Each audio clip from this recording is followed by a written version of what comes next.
I'm about to tell you how a man who had never played cricket until he was 22 years old became one of the most feared bowlers in history.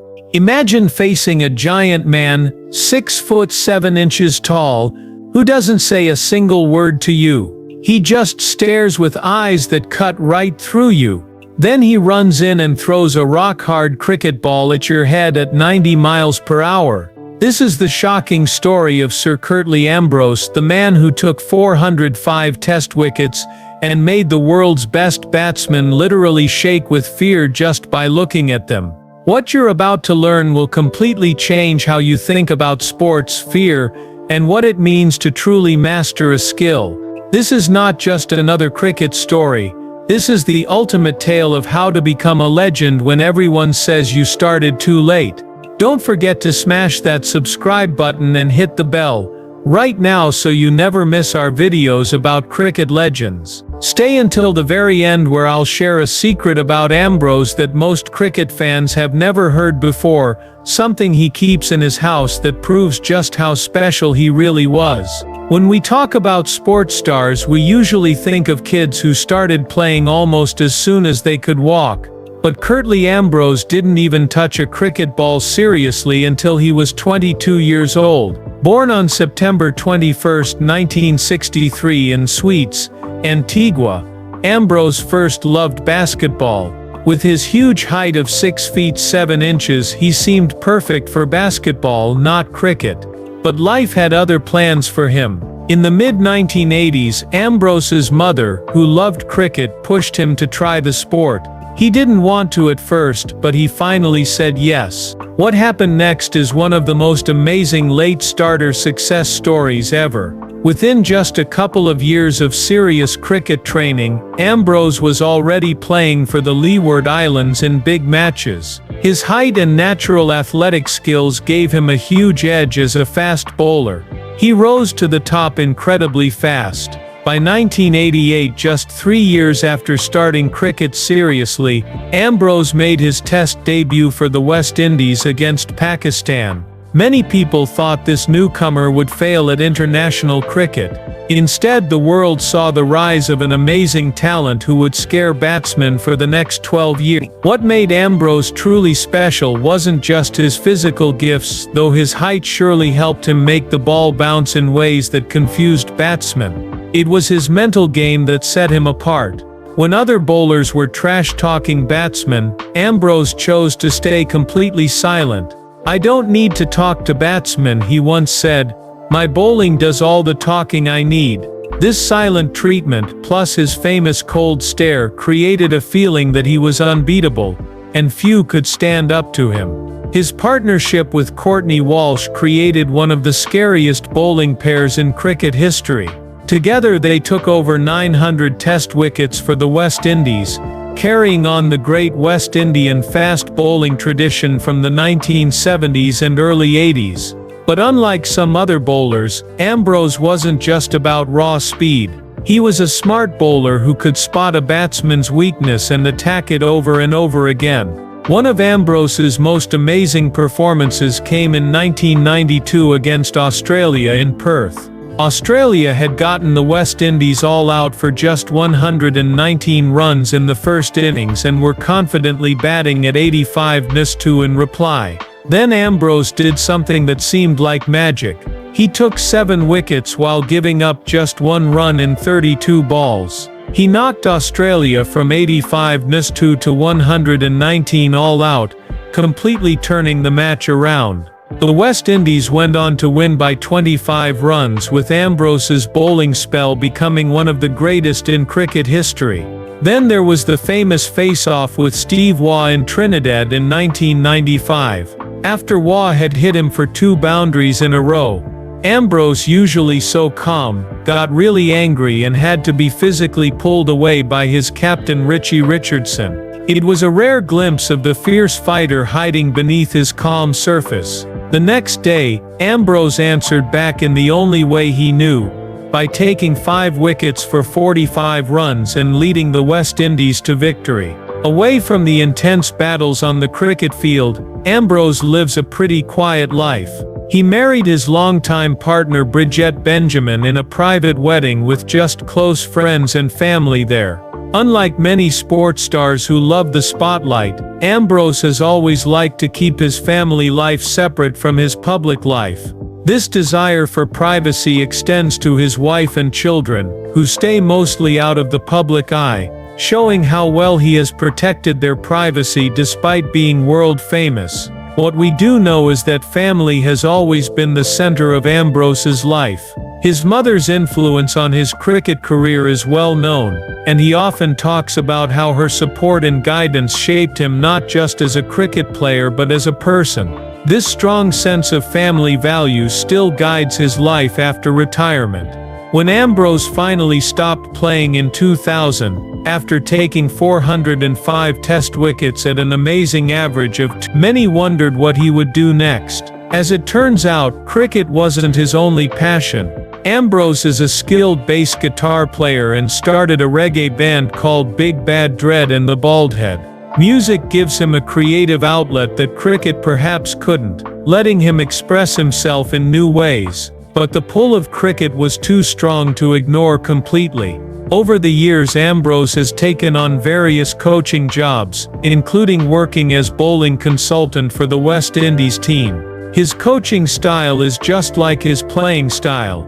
Straightforward, no nonsense, and focused on the basics. Young fast bowlers lucky enough to be taught by him talk about how he can make the complex art of fast bowling seem simple, breaking it down into easy-to-understand parts. In 2014, Ambrose's contributions to cricket were officially recognized when he was knighted for services to sport and the community.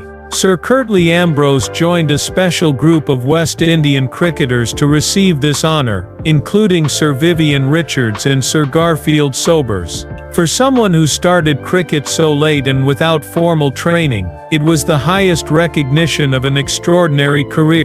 Today, Ambrose splits his time between cricket commentary, coaching, and his music. He's often in commentary boxes during West Indies matches, giving insights that only someone with his experience can provide.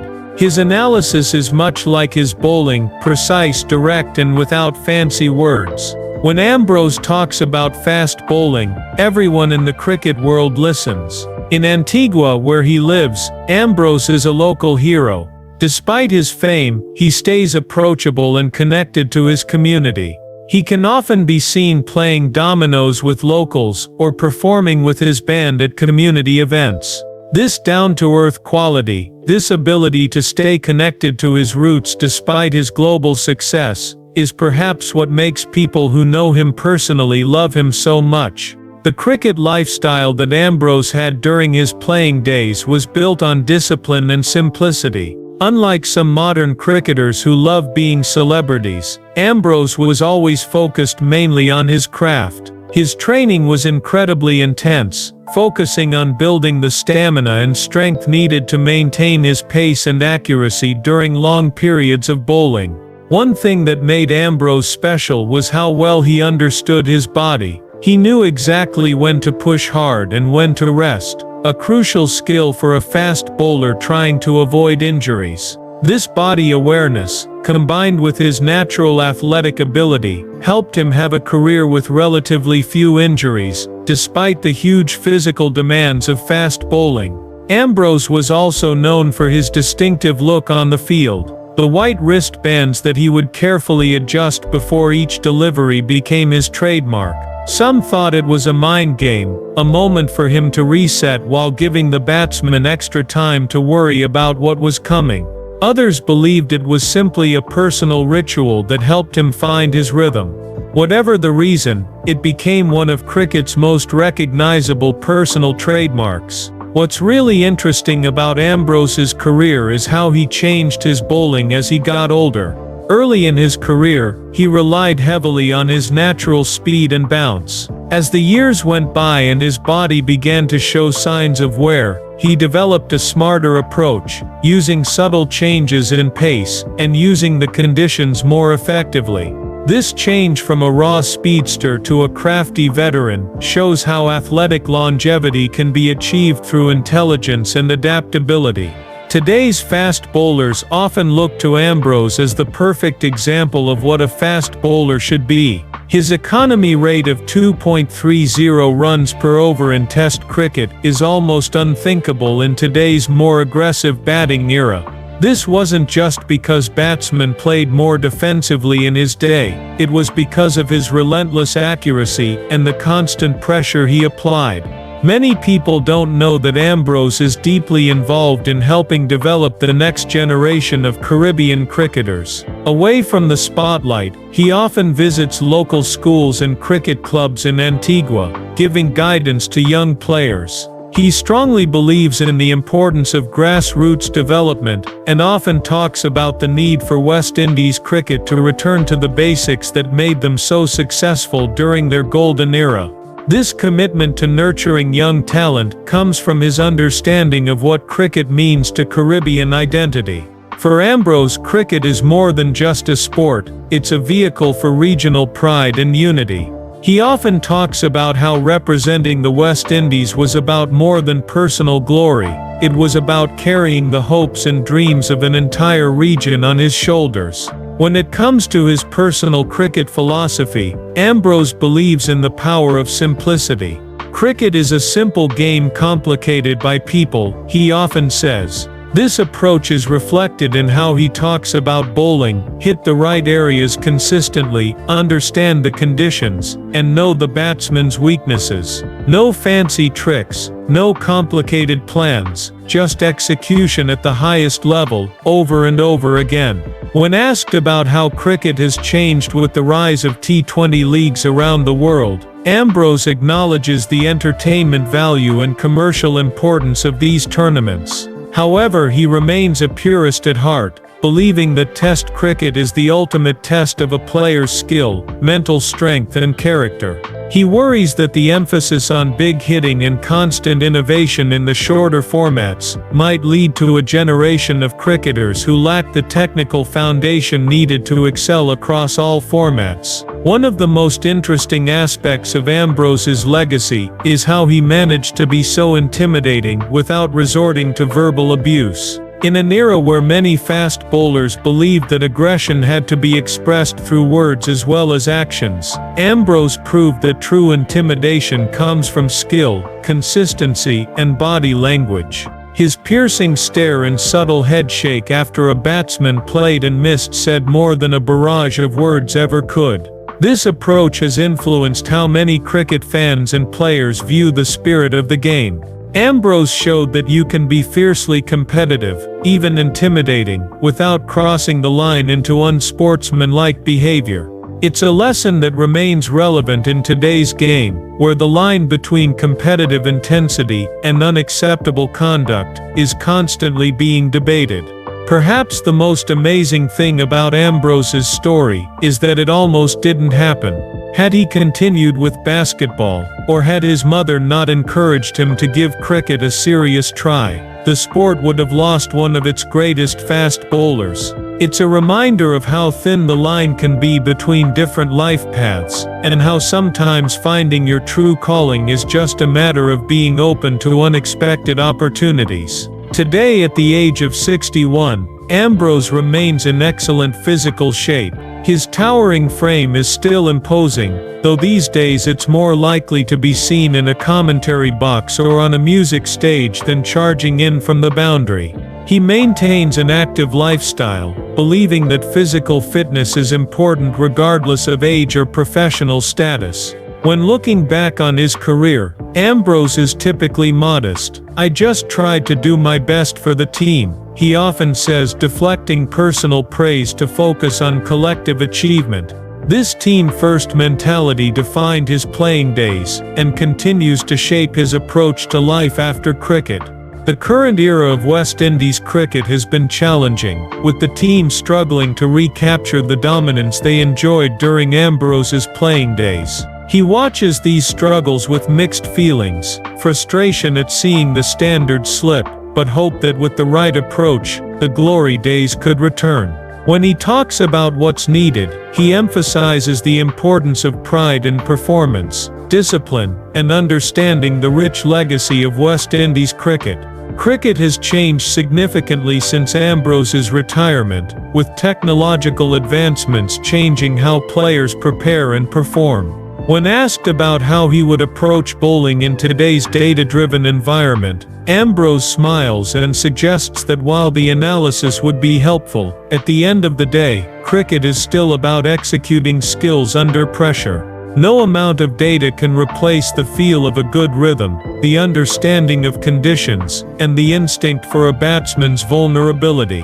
For those lucky enough to have seen Ambrose bowl in his prime, the memories are unforgettable. The smooth run-up that somehow generated explosive pace. The high arm action that created steep bounce even from flat pitches. The celebrations, understated by today's standards but powerful in their restraint.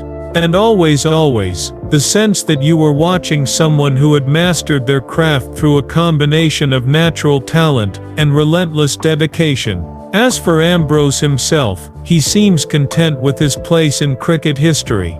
He doesn't seek the spotlight or crave constant validation of his achievements. In many ways, his life after cricket mirrors his bowling, efficient, purposeful, and without unnecessary flash. When asked what he wants his legacy to be, he typically shifts the focus away from statistics or individual achievements. "I want to be remembered as someone who gave everything for the West Indies," he says, "someone who understood what it meant to wear that maroon cap." So what can we learn from Sir Curtly Ambrose's amazing journey?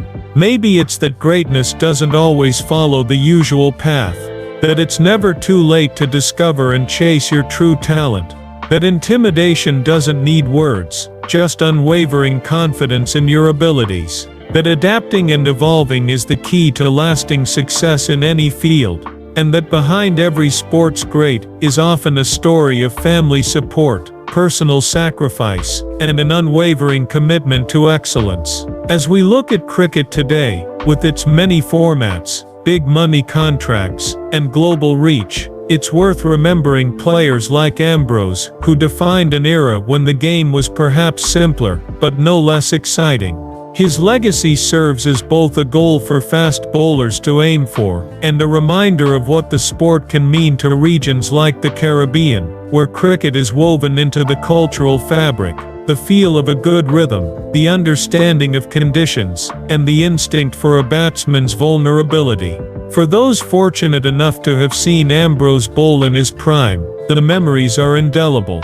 The languid run-up that somehow generated explosive pace. The high arm action that extracted steep bounce even from placid pitches. The celebrations, understated by modern standards but powerful in their restraint. And always, the sense that you were watching someone who had mastered their craft through a combination of natural talent and relentless dedication.